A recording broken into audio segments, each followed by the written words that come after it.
Alright, this is our Accent that we're going to be doing our full SpeedLab treatment. So we're going to start off with the exhaust, and of course we have to take it out. So once we've taken it out, I will lay it out for you and point out to you what the various components are. Alright, this is our Accent diesel stock exhaust out of the car, and let's start here from the very top. This part here is bolted to the turbocharger directly. For everybody asking, do you have headers for the Accent diesel? Your car has no headers. Stop asking.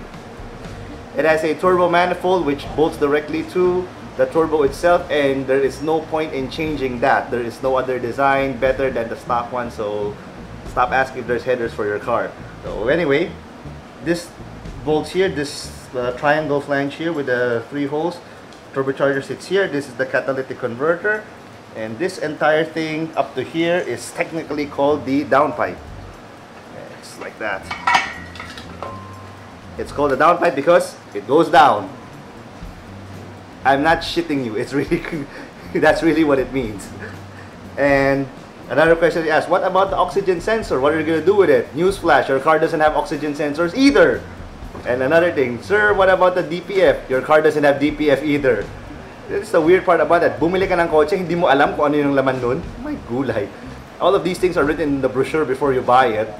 It's listed there. You should take 2 minutes to read through it. So, no, there's no DPF, there's no oxygen sensor, there is nothing that electronic that attaches to the exhaust for an Accent diesel. That is in nothing, it's just this one. No holes, no nothing, zero. And here on, we're moving. This is the mid pipe here. It's called the mid pipe because it's in the middle. Once again, no shit. That's really what it's called. And then moving back here is the muffler. And the purpose of the muffler is to muffle or make it more quiet. The bigger the muffler, the quieter it is.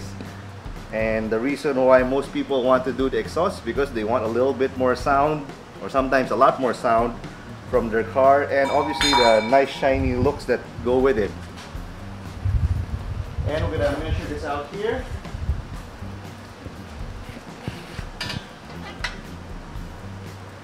"51 inches, so stock size, it's just barely over 2 inches. So for all intents and purposes, it's a 2-inch pipe.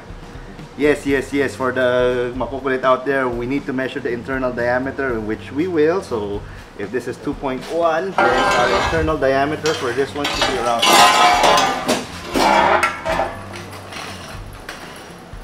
well, there you go, 48 millimeters, so a little bit under 2 inches. So what we're going to be doing is we're going to be replacing the entire exhaust system with a 2.5-inch stainless pipe. Why 2.5 inches? Because it's the biggest size that can fit on an Accent. Sir, paano kung sumusungaw? That does not work on the diesel Accent. It only works for certain gasoline cars of small displacement. So there's no such thing as sungaw on a diesel Accent when you change it to a bigger size. Stop asking. Okay, under the cars, the best viewer can get to see the exhaust, because when you open up the hood, you actually see no part of the exhaust because it starts from the back of the car. So this part up here, there you go. This is our new downpipe now. We'll try to get a shot later. No, you really cannot, even with the car up. There's really no way to take a close picture of it. So this is the downpipe here. Your turbo's up here. Don't know if you can. Let me try to put my hand in the other way. Turbo is here. I really can't see it. Anyway, this is our 2.5-inch downpipe. This is our 2.5-inch mid pipe here.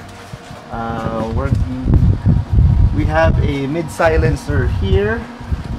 Here's the thing about silencers: you can opt to have it, opt not to have it, and as the name says, it makes it a little bit more quiet, because what this customer wants is actually, if you can make it as quiet as stock or even slightly quieter, that's what he wants. He wants it stealthy and stuff. So this is going to be straight all the way there to the back, 2.5 inches. And we have here our Maganflow oval muffler here. So there's 2 ways of going about it. Once again, customer says he wants to be stealthy, and effectively what we're going to do is we're going to have a short pipe here, then cut this part out here. So when you're from the back looking here, it looks like it doesn't have anything. So he just wants it stealthy. But if you want an exposed, nice, shiny tip, what we're going to do is going to lower this a little bit, and then the tip will come out here.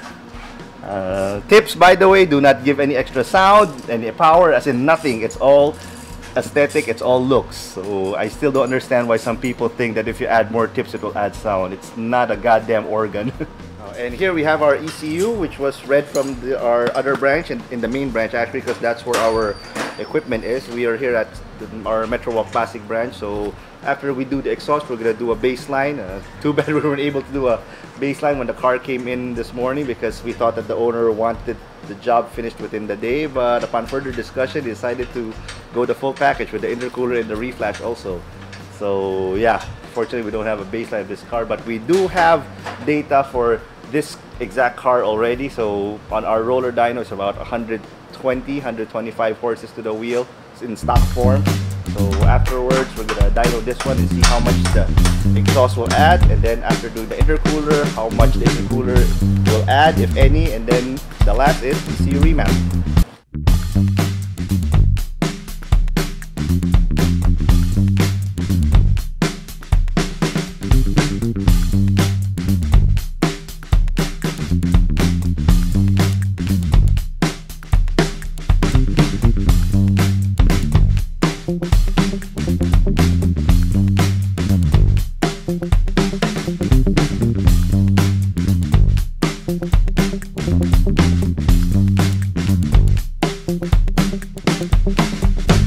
Okay, this is the intercooler that we're going to be installing on our Accent. So we chose this size because first and foremost, this is the one that is pretty much the same width as the bumper opening, which we have over there. We're gonna make tapat it. So this is the bumper opening. The whole intercooler will go there. As you can see, it's pretty much just right for the height of the opening and the length of the opening. Nice and shiny, but in keeping with our stealth profile, we are going to paint this intercooler black. And yes, you might be asking, black hindi ba mainit yun? No, the color of the intercooler does not affect its cooling capability. It's very simple. You look at your own radiator, what color is it? It's colored black also, isn't it? So we have to relocate these two horns here. Maybe we're going to put this on top, so our intercooler will go here. The support, we are going to be making supports here on the bumper guard so we can screw on here. And this, by the way, is your stock intercooler for the Accent. This little puny thing over there. There, from there to there, that's the intercooler. As you can see, this thing is twice the size of that. But here's the thing about intercoolers. Making it bigger does not mean your temperatures will suddenly go down. Say your typical intercooler temperatures are 80 to 90 degrees before the turbo, and then after the turbo, after going through the intercooler, it's about 60, 70 degrees. It will not magically become 40 degrees if you put a bigger intercooler there. No, it does not work that way. But what a bigger intercooler does is, it helps you maintain that temperature difference more efficiently, especially at speed. The intercooler works if you have airflow going through it. If you're stuck in traffic, it doesn't matter how big an intercooler you have, it will heat up. It needs airflow, so the only time these things will work and you will pretty much feel some power, if there will be, is if you're driving fast on NLEX or SLEX. If you're in traffic or doing 30 kilometers per hour, there's not enough airflow for this thing to matter.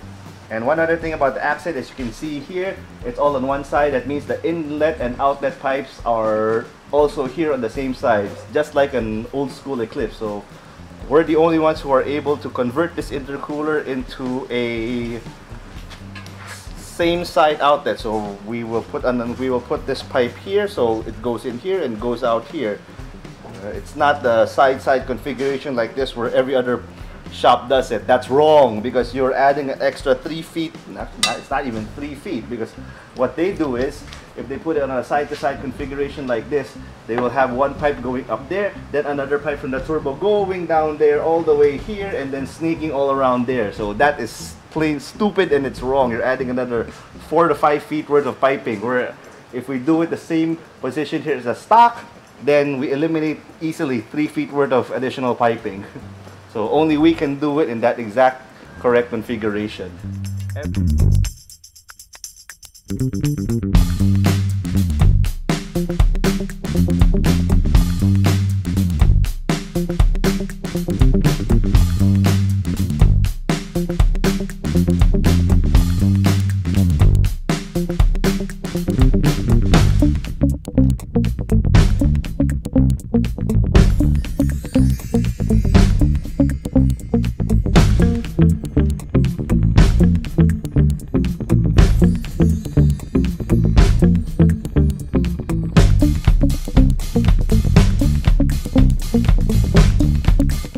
Alright, we're almost finished with our Accent front mount intercooler, and here it is in stealth flat black. Once again, the color of the intercooler does not affect the capability of it to cool.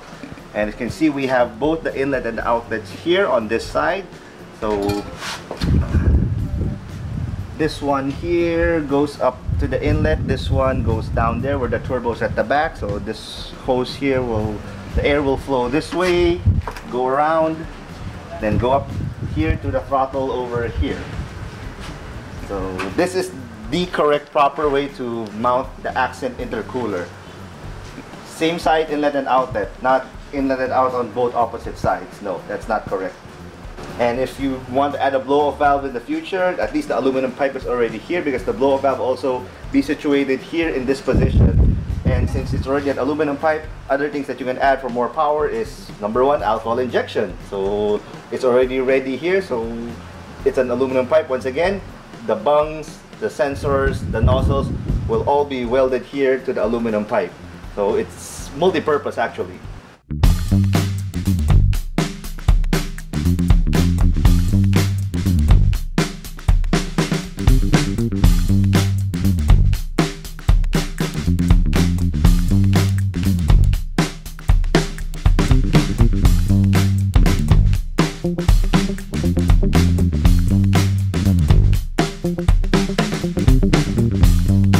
Alright, our Accent CRDI is done. So that's the full exhaust starting from the turbo. This is our stealth intercooler, and then we already had the baseline at 125 to the wheel, stop, no nothing, which is just about right.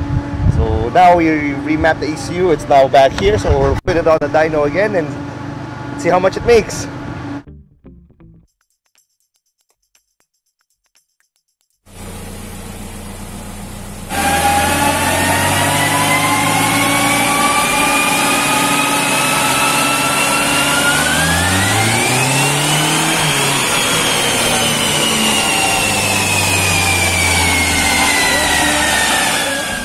Alright, this is our dyno chart here, and then it's pretty impressive. It's 171 wheel horsepower after remapping. So this blue line here is 125 horse. This is actually with the exhaust already. We were not able to take a baseline of this one because of time constraints and lack of the initial plan. But if my guesstimate would be around 115, 117, bone stop, no nothing Accent. So if let's just put it at 120 horse, and then we're at 171, so total everything he got about 50 horses from the intake, the intercooler, and the remapping, which is pretty amazing, huh? 171 horse, very surprised. I thought it would be only about 160, 165, but hey, it's not bad, very good.